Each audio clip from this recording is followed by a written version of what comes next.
August ಮತ್ತು September ತಿಂಗಳ 4,000 ರೂಪಾಯಿ ಹಣ ಜಮೆ ಮಾಡ್ತೀವಿ ಅಂತ ಖುದ್ದು ಸರ್ಕಾರದಿಂದ ಬಂದಿರೋ ಮಾಹಿತಿ. ಮನೆ ಮೇಲೆ ಗೋಡೆಗಳು ಅಣಿಸಿದ್ರೆ 60 ಪ್ರಶ್ನೆಗಳು ನಿಮಗೆ ಶಿಕ್ಷಕರು ಕೇಳಲಿದ್ದಾರೆ.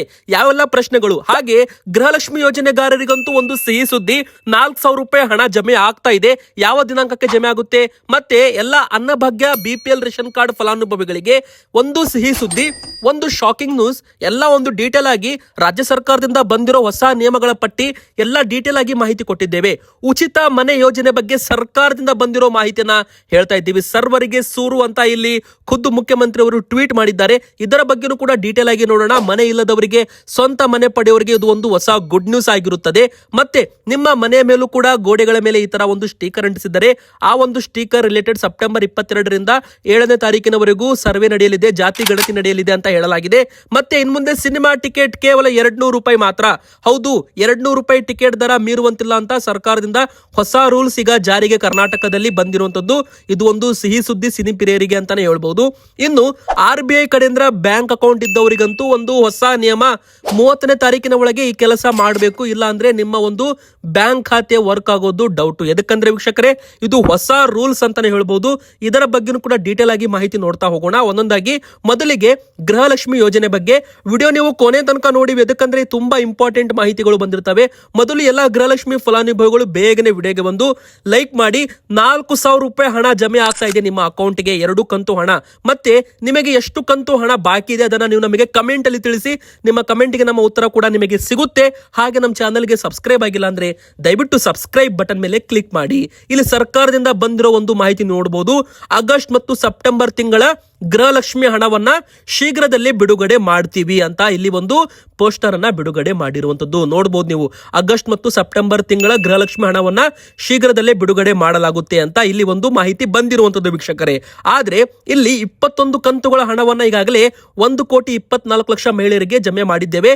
ಇನ್ನು ಆಗಸ್ಟ್ ಮತ್ತು ಸೆಪ್ಟೆಂಬರ್ದು ಬಾಕಿ ಇದೆ, ಅದನ್ನು ಕೂಡ ಶೀಘ್ರದಲ್ಲೇ ಬಿಡುಗಡೆ ಮಾಡ್ತೀವಿ ಅಂತಾನು ಕೂಡ ಒಂದು ಅಪ್ಡೇಟ್ ಇಲ್ಲಿ ಸರ್ಕಾರದಿಂದ ಎಲ್ಲ ಗೃಹಲಕ್ಷ್ಮಿಯರಿಗೆ ಕೊಟ್ಟಿರುವಂತದ್ದು. ಖುದ್ದು ಇದು DIPR ಕರ್ನಾಟಕ ವೆಬ್ಸೈಟ್ ಅಲ್ಲಿ ಈಗಾಗಲೇ ಬರೆಯಲಾಗಿದೆ, ಬೇಕಾದ್ರೆ ನೀವು ಚೆಕ್ ಮಾಡಬಹುದು. ನಾವೇನು ಕೂಡ ಇಲ್ಲಿ ಸುಳ್ಳು ಹೇಳ್ತಾ ಇಲ್ಲ, ಆ ಒಂದು ಪೋಸ್ಟರ್ ಕೂಡ ನಿಮಗೆ ತೋರಿಸಿದ್ದೇವೆ.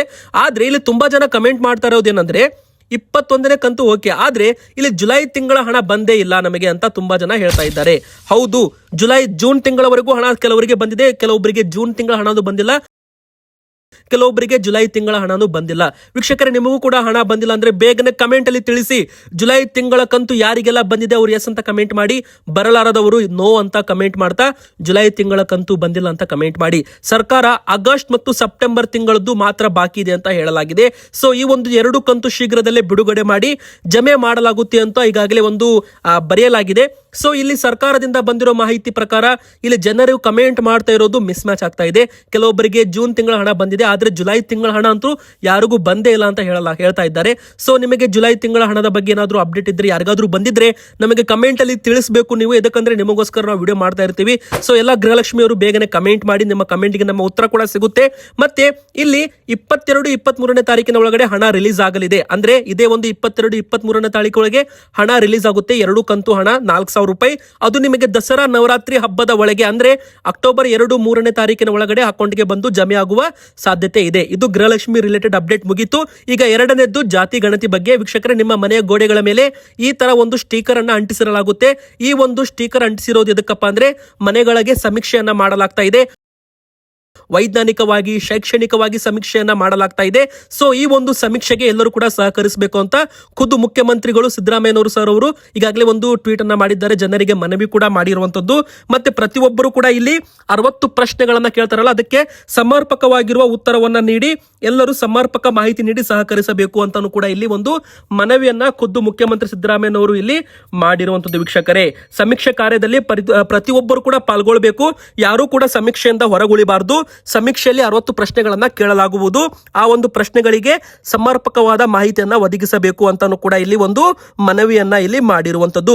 ಆಶಾ ಕಾರ್ಯಕರ್ತರು ಎಲ್ಲರ ಮನೆಗಳಿಗೆ ಹೋಗಿ ಸಮೀಕ್ಷೆಯನ್ನ ನಮೂನೆಯನ್ನ ಒದಗಿಸಲಿದ್ದಾರೆ. ಇದರಿಂದ ಸರಿಯಾದ ಮಾಹಿತಿ ಒದಗಿಸುವ ಬಗ್ಗೆ ಜಾಗೃತಿ ಮೂಡಲು ಸಾಧ್ಯವಿದೆ ಅಂತಾನು ಕೂಡ ಹೇಳಿದ್ದಾರೆ. Aadhaar card, ration card related ನಿಮಗೆ ಮಾಹಿತಿಯನ್ನ ಕೇಳ್ತಾರೆ. ನಿಮ್ಮ ಹತ್ರ ಯಾವ ರೇಷನ್ ಕಾರ್ಡ್ ಇದೆ, BPL ಇದೆಯೋ, APL ಇದೆಯೋ, Aadhaar card mobile number link ಆಗಿದೆಯೋ ಇಲ್ಲೋ, ಅದರ ಬಗ್ಗೆನೂ ಕೂಡ ಮಾಹಿತಿ ಕೇಳ್ತಾರೆ.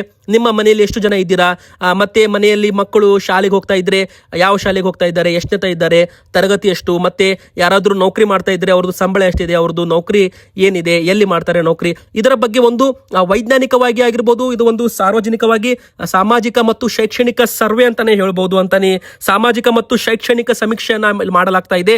ಸೊ ಇಲ್ಲಿ ಪ್ರತಿಯೊಬ್ಬರು ಕೂಡ ಇದಕ್ಕೆ ಸಹಕರಿಸಬೇಕು ಅಂತಾನು ಕೂಡ ಮುಖ್ಯಮಂತ್ರಿ ಸಿದ್ದರಾಮಯ್ಯನವರು ಒಂದು ಮನವಿ ಕೂಡ ಇಲ್ಲಿ ಮಾಡಿರುವಂತದ್ದು. ಇಲ್ಲಿ ಮೀಟರ್ಗಳ ಮೇಲೆ ಅಂದ್ರೆ ವಿದ್ಯುತ್ ಮೀಟರ್ ಯಾರ್ದೆಲ್ಲ ಇರುತ್ತೆ ನೋಡಿ ಮನೆಗಳಿಗೆ, ಆ ಎಲ್ಲ ಮನೆಗಳಿಗೆ ಸ್ಟಿಕರ್ ಅನ್ನು ಅಂಟಿಸಲಾಗ್ತಾ ಇದೆ. ನಿಮ್ಮ ಮನೆಯ ಒಂದು ಗೋಡೆಗಳ ಮೇಲೂ ಕೂಡ ಈ ತರ ಸ್ಟಿಕರ್ ಅನ್ನು ಅಂಟಿಸಿದ್ದಾರೆ. ಕಮೆಂಟ್ ಅಲ್ಲಿ ಎಸ್ ಅಂತ ಕಮೆಂಟ್ ಮಾಡಿ, ಇಲ್ಲ ಇನ್ನೂ ಅಂಟಿಸಿಲ್ಲ ಅಂದ್ರೆ ನೋ ಅಂತ ಕಮೆಂಟ್ ಮಾಡಿ. ಎದಕ್ಕಂದ್ರೆ ಪ್ರತಿಯೊಬ್ಬರು ಕೂಡ ಇದರಲ್ಲಿ ಪಾಲ್ಗೊಳ್ಬೇಕು, 7 ಕೋಟಿ ಜನರು ಕೂಡ ಇದರಲ್ಲಿ ಪಾಲ್ಗೊಳ್ಬೇಕು ಅಂತ ಇಲ್ಲಿ ಮುಖ್ಯಮಂತ್ರಿ ಸಿದ್ದರಾಮಯ್ಯನವರು ಟ್ವೀಟ್ ಮಾಡಿರುವಂತದ್ದು. ಸೊ ಎಲ್ಲ ಪ್ರತಿಯೊಬ್ಬರ ಮನೆಗೂ ಕೂಡ ಅಂಟಿಸ್ತಾರೆ. 22ನೇ ತಾರೀಕಿನಿಂದ ಅಕ್ಟೋಬರ್ 7ನೇ ತಾರೀಕಿನವರೆಗೂ ಸರ್ವೆ ನಡೆಯಲಿದೆ ಅಂತಾನು ಕೂಡ ಇಲ್ಲಿ ಹೇಳ್ಬಹುದು. ಇನ್ನು ಇಲ್ಲಿ 3ನೇದಾಗಿ ಎಲ್ಲ ರೇಷನ್ ಕಾರ್ಡ್ ಇದ್ದವರಿಗೆ ಒಟ್ಟು 2 ದೊಡ್ಡ ಅಪ್ಡೇಟ್, ದೊಡ್ಡ ಬ್ರೇಕಿಂಗ್ ನ್ಯೂಸ್ ಇಲ್ಲಿ ಬಂದಿರುವಂತದ್ದು.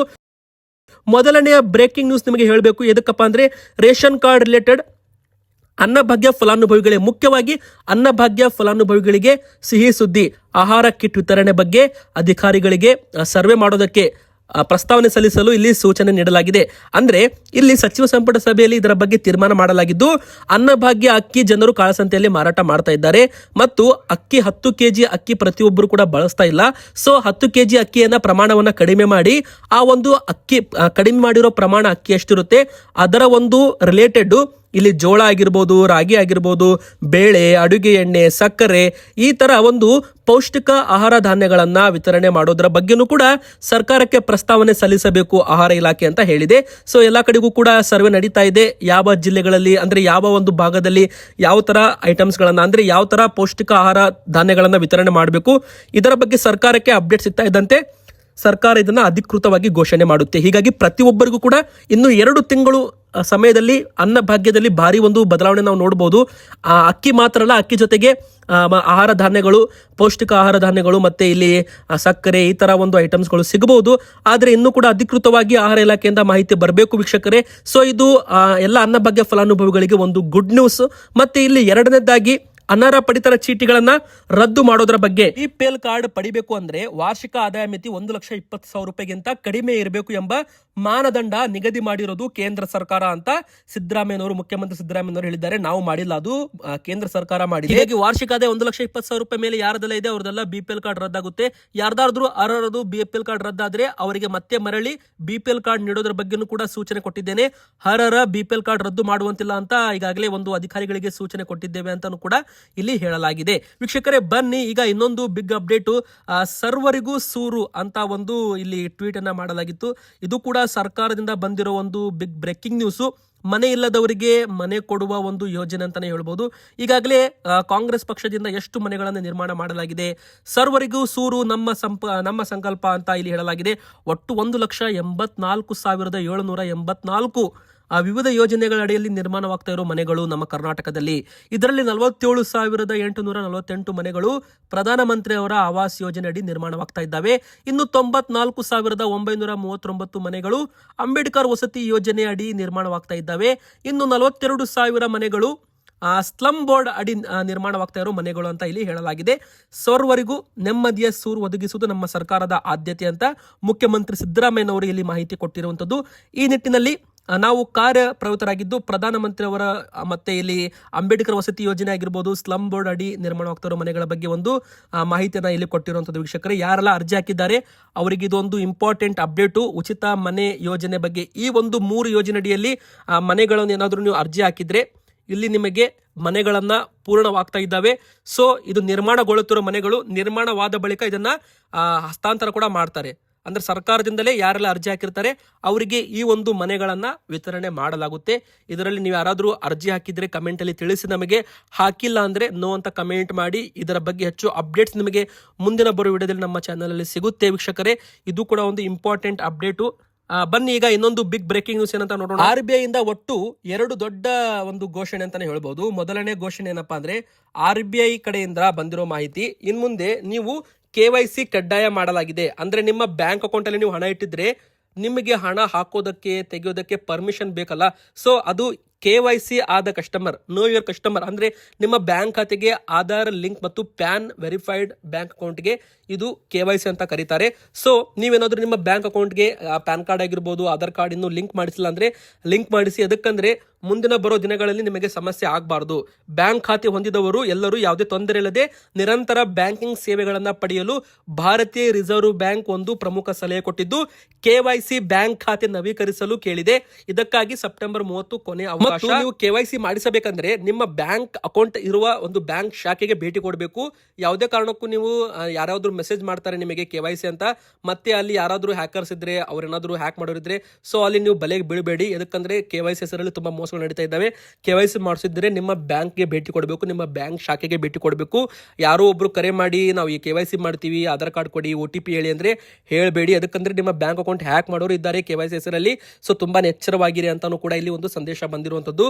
ಸೊ ಎಲ್ಲ ಒಂದು ಬ್ಯಾಂಕ್ ಅಕೌಂಟ್ ಇದ್ದವರಿಗೆ ಇಂಪಾರ್ಟೆಂಟ್ ಅಪ್ಡೇಟ್ ಇದು. ಇವತ್ತಿಗೆ ಇಷ್ಟ ಆಗಿತ್ತು. ವಿಡಿಯೋ ಇಷ್ಟ ಆದರೆ ವಿಡಿಯೋಗೆ ಲೈಕ್ ಮಾಡಿ, ನಮ್ಮ ಚಾನಲ್ಗೆ ಸಬ್ಸ್ಕ್ರೈಬ್ ಆಗಿ.